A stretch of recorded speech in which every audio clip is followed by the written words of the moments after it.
Então agora nós vamos falar um pouquinho de coliformes, né? Contagem de coliformes totais, termotolerantes e E. coli pelo método de NMP, que é o número mais provável. Uma técnica utilizando séries de tubos múltiplos, né?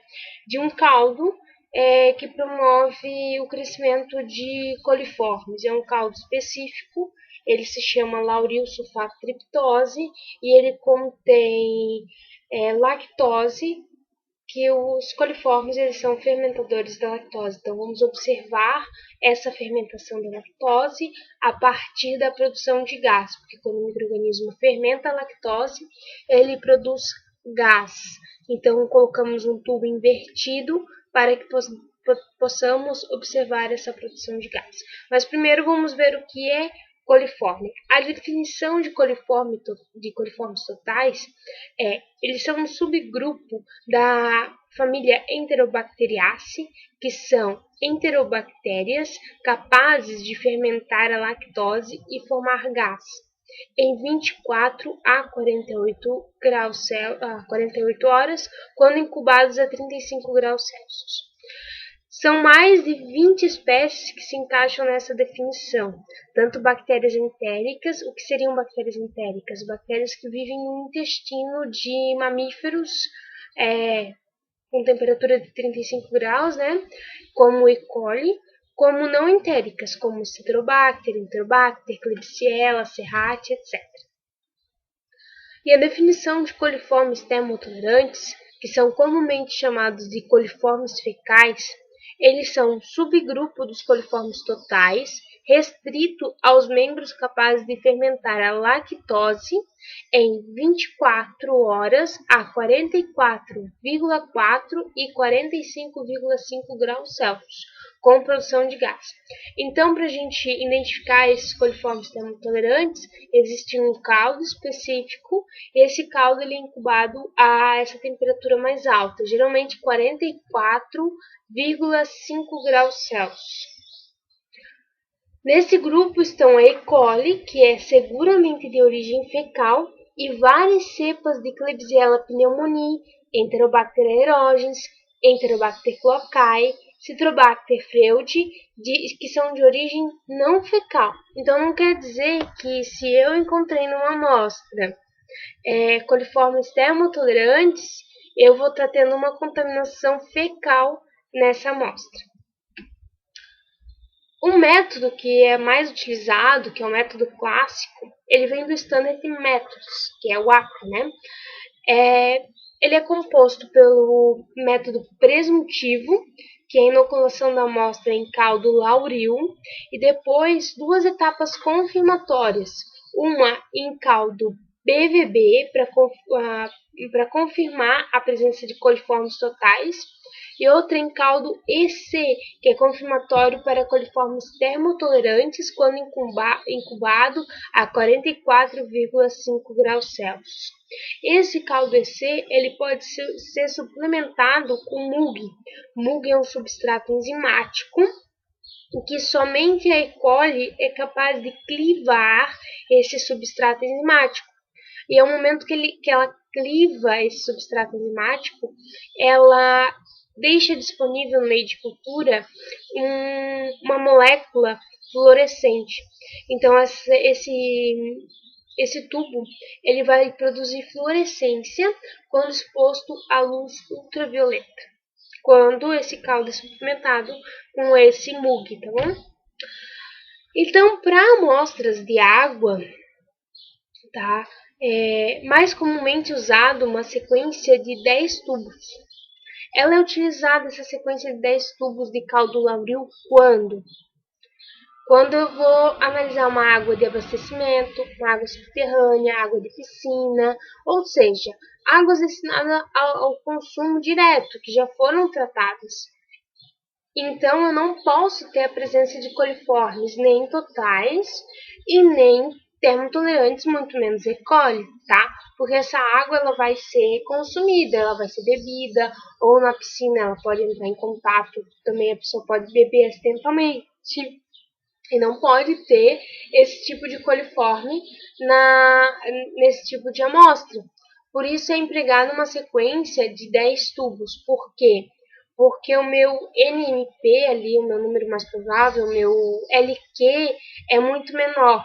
Eu vou estar trabalhando, eu vou conseguir detectar, contar de 1.1 a 23 coliformes nessa sequência de tubos, tá? E se eu utilizar uma outra sequência, eu vou estar gastando mais material e eu vou estar conseguindo contar de 1.8, beleza? Isso é tabelado, esses valores são tabelados, a gente sempre consulta uma tabela. Tem a tabela mais para frente para a gente estar entendendo um pouquinho mais. Mas como é que funciona essa metodologia? Ela é preparado um caldo, esse caldo Lauril que eu já falei, suplementado com lactose, ele já vem prontinho, é preparado e ele diz assim: pese 34 gramas para 1 litro. Tu vai dobrar esse valor porque tu vai fazer o caldo Lauril duplamente concentrado, dupla concentração. E quando você botar o 10 ml da amostra em cada tubo contendo 10 ml de Lauril, essa proporção vai ser igual. Eu não vou estar diluindo a amostra, porque eu vou estar com o meu meio de cultura duplamente concentrado. Que essa é a finalidade do ensaio, né? Eu não quero diluir a amostra. Então, se não houver nenhuma turvação e nem gás, o meu resultado vai ser menor que 1.1. Como eu já falei, o resultado é tabelado. Tubos negativos são registrados no formulário como não cresceu, e o resultado final, se não tiver nenhum crescimento, é menor que 1.1, e esses tubos eles são autoclavados. Caso haja crescimento, conturbação e gás, é preciso que se faça o repique, né, de 20 microlitros, que pode ser através de uma alçada ou de uma pipetagem ali, pipetar 20 microlitros para caldos BVB ou EC ou ECMUG. Vai depender do qual é o intuito da pesquisa, que micro-organismo que eu vou estar tentando contar. Eu quero contar coliformes totais, ou eu quero termotolerantes, ou E. coli. Então, eu vou fazer o repique para os meios seletivos, né, para os testes confirmatórios, que é de meu interesse.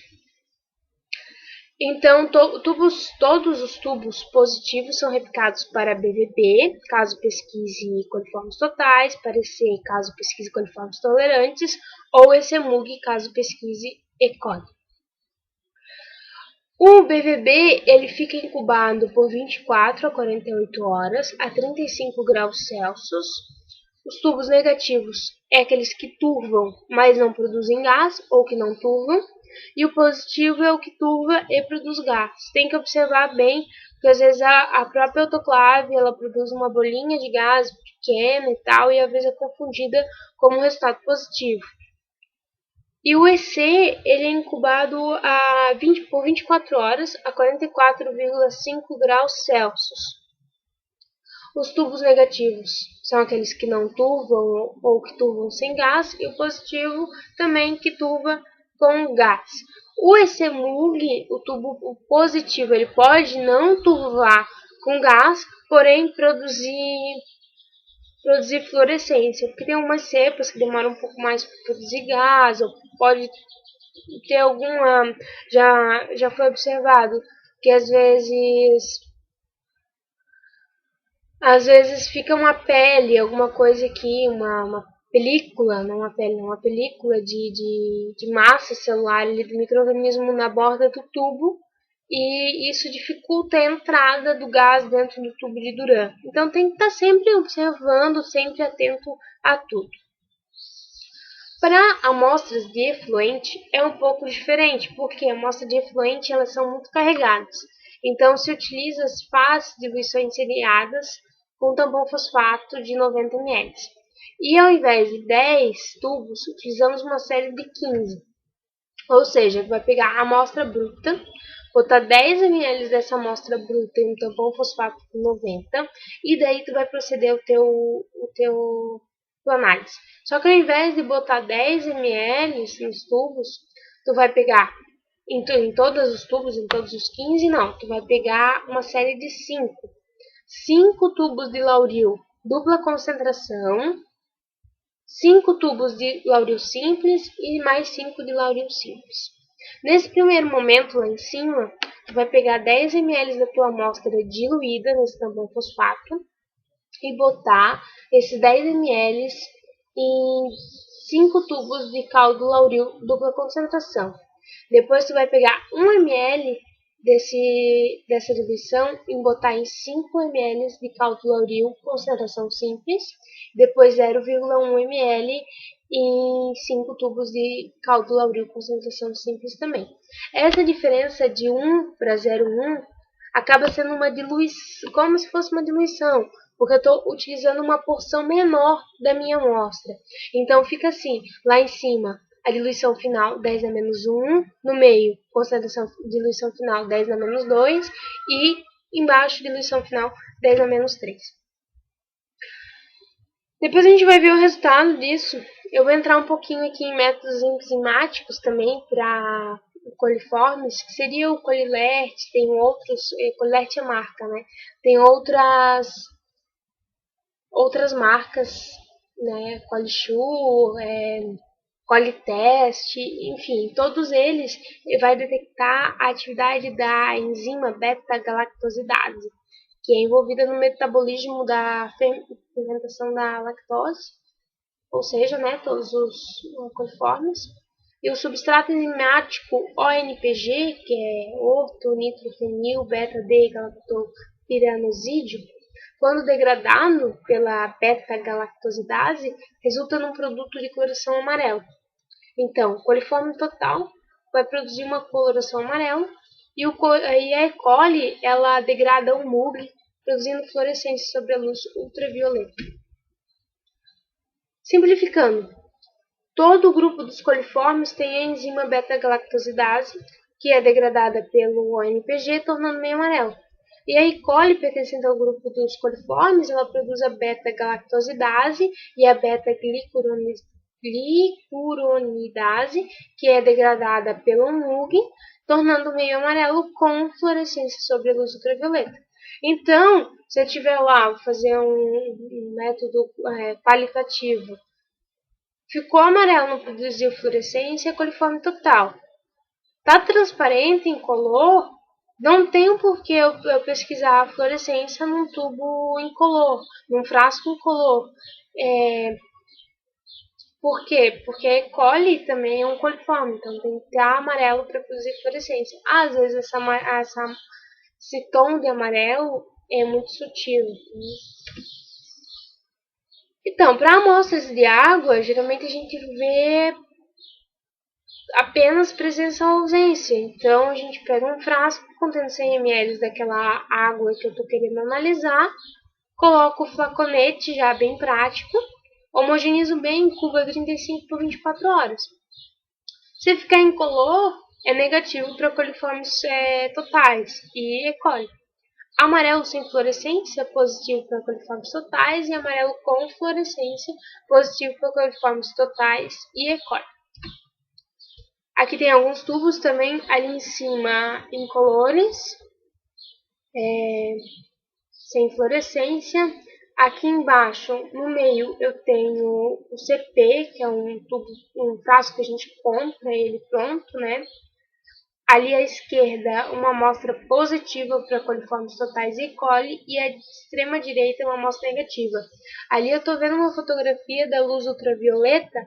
À esquerda, a minha amostra ela ficou muito positiva, porque estava muito carregada, era uma amostra uma concentração muito alta de coliformes totais e E. coli, deu uma fluorescência bem alta, bem visível. No meio, que é o meu frasco comparador, né, de fluorescência e de cor, ele ficou muito pouco visível, mas ali é para a gente verificar que lá na extrema direita ali, o meu frasco negativo, que estava incolor antes, não produziu nenhum tipo de fluorescência. Também é possível fazer a técnica de tubos múltiplos usando esse substrato enzimático. Basta colocar o flaconete de 100 ml, distribuir esses 100 ml em 10 tubos, incubar a 35 e depois verificar a fluorescência. E daí também utilizar aquela tabela para 10 tubos de NMP. Seria essa tabela, então, que eu estava falando para vocês. Quando eu utilizo 10 tubos, então eu vou verificar essa sequência aqui. Tá faltando um tubo aqui, tá vendo que começa a partir do 2? Então, começaria a partir do 1. Se fosse 1 é menor que 1.1, e 2, daí 2.2, 3, 3.6 e assim por diante, até o 10, que se for maior do que todos os 10 tubos ficarem fluorescentes ou tubarem com gás, é maior do que 23. Lembrando que esse resultado lá no local do Lauril só vai ser maior que 23 ou só depois que eu fizer a inoculação, né, para o BVB e para o EC. E aqui está a tabela com 3 tubos, que eu posso utilizar também uma série de 3 tubos, em vez de 5, 3, 3, 3, que eu acredito que é essa.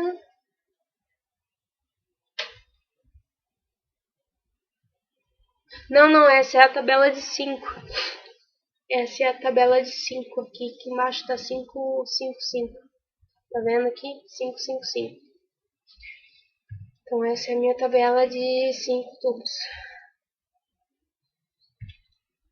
Aqui eu estou dando um exemplo, o número da minha amostra é 2019, é um efluente, e turvou no BVB, eu passei ela para o BVB, turvou 5 tubos da minha primeira diluição, 4 da segunda e 2 da terceira diluição.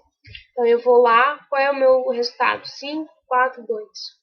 Qual o número de NMP que tem essa amostra? Vou na tabela, 5, 4, 2 é 220. 220 vezes a divisão da amostra, se vocês observarem ali, eu já estou partindo da 10 na menos 1 e não da 10 na 0, então é muito importante essa diluição estar em algum lugar, estar registrada no formulário, principalmente, para que a pessoa que for fazer a leitura, às vezes não é você que vai fazer a leitura desse formulário, tá ali certinho no formulário para você saber se você precisa multiplicar pela divisão ou não. Então, nesse caso aqui, é 220 multiplicado por 10, que dá 2.200. Meu resultado seria 2.200. E é isso aí que tinha para falar agora.